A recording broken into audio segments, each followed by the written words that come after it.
आप लोगों से हाथ जोड़ के निवेदन है कि वीडियो को पूरा देखें, चैनल को सब्सक्राइब करें। आप लोगों की सपोर्ट की मुझे बहुत ज़रूरत है। So guys please subscribe. General साहब, इस बयान के बाद आप समझते हैं कि कुछ पॉजिटिव हलचल होने जा रही है हमारी फॉरेन पॉलिसी में? अरे मेरा नहीं ख्याल कि ये कोई तब्दीली बहुत बड़ी आएगी। देखिए, ये जो बात शाह महमूद कुरैशी साहब ने की है, असूली तौर पे देखें तो ये दुरुस्त है। हमारे लिए कश्मीर से ज्यादा कोई सेंसिटिव इशू नहीं है, और अगर ओआईसी हमें उस पर सपोर्ट नहीं कर सकती और अपनी मसलियतों का शिकार है, तो लाज़मी बात है कि हमें ऐसी ओआईसी हमें कबूल नहीं है। हमें अपने लिए और रास्ता चुनना। लेकिन जहां मसला है वो ये है कि ये प्रैक्टिकेबल है नहीं। उसकी वजह दो वजूहात हैं। पहली तो ये कि हम एक तो इनसे नेचुरली हमारे माली मफादात हैं, हमने कर्जे लिए हुए हैं। मिसाल के तौर पे कर्जे के वापस करने का अगर कोई जरिया बन भी जाए, हम अदा भी करते हैं, तो बेशुमार पाकिस्तानी हैं जो इन रियासतों में काम करते हैं, और आपको इन रियासतों का पता है वहां पे कोई डेमोक्रेसी तो है नहीं, बादशाहत है जिनका एक हुक्म चलता है, और अगर वो एक अपने पैन की एक जुम्बिश से सारे लोगों को उठा के बाहर करते तो बिल्कुल वो बाहर आ जाएंगे।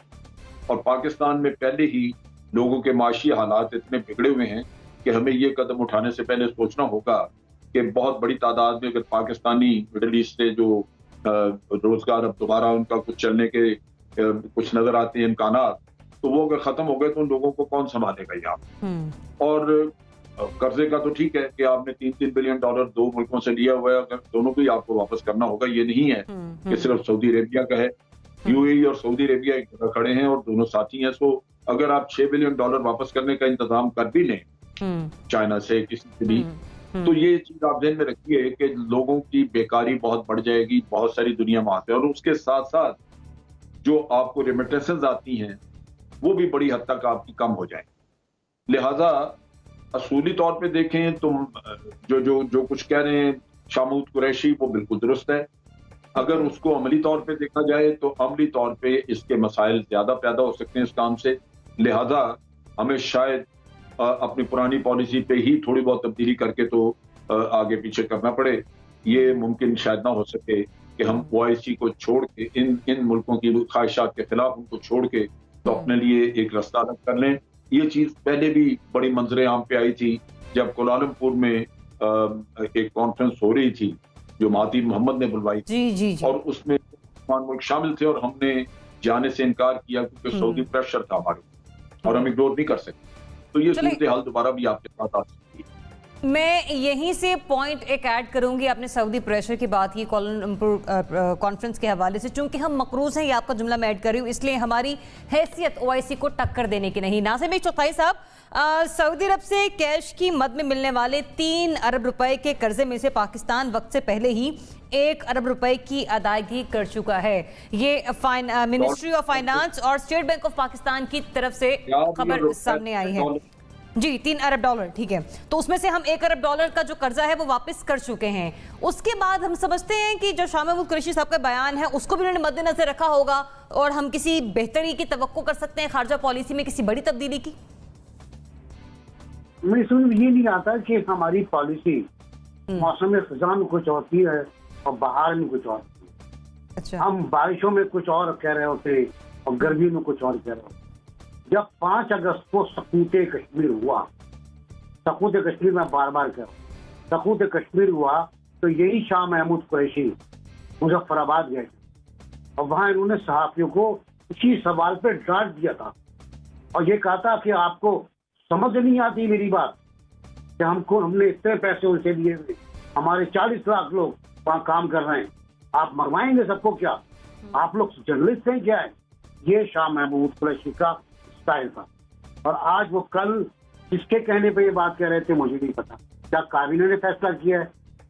क्या काबीना ने मजबूरी तौर पर तो किसी सर्कुलर के जरिए तय कर लिया कि हम ऐसा कर सकते हैं? मेरी इत्तला ऐसी नहीं कि काबीना ने खारजा पॉलिसी के इस पहलू पर बात की अभी तक बात।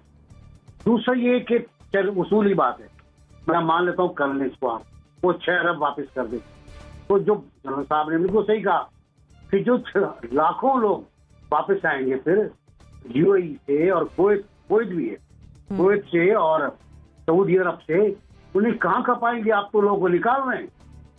71,000 तो कल गए आप निकालने के लिए, उससे पहले और लोग निकाल चुके हैं आप। तो लोगों को निकालने की मुहिम, वहां से लोगों को लाने की मुहिम आप किस तरह करेंगे? अगर कुछ करेंगे तो बहुत बड़ा मुआवजा होगा। तीसरी बात मैं कह रहा था कि जब आप OIC के मुल्कों से हटकर प्रो पाकिस्तान खारजा पॉलिसी के लोगों को तलब करेंगे, ममालिक को बुलाएंगे, तो वो कितने होंगे बीबी?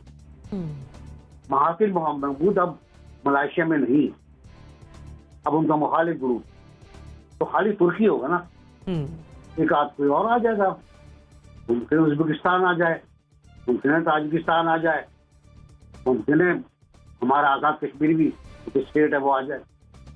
कितने लोग आएंगे आपके पास इस कॉन्फ्रेंस के अंदर? कभी सोचा? थोड़ा सोच समझ के बात करें।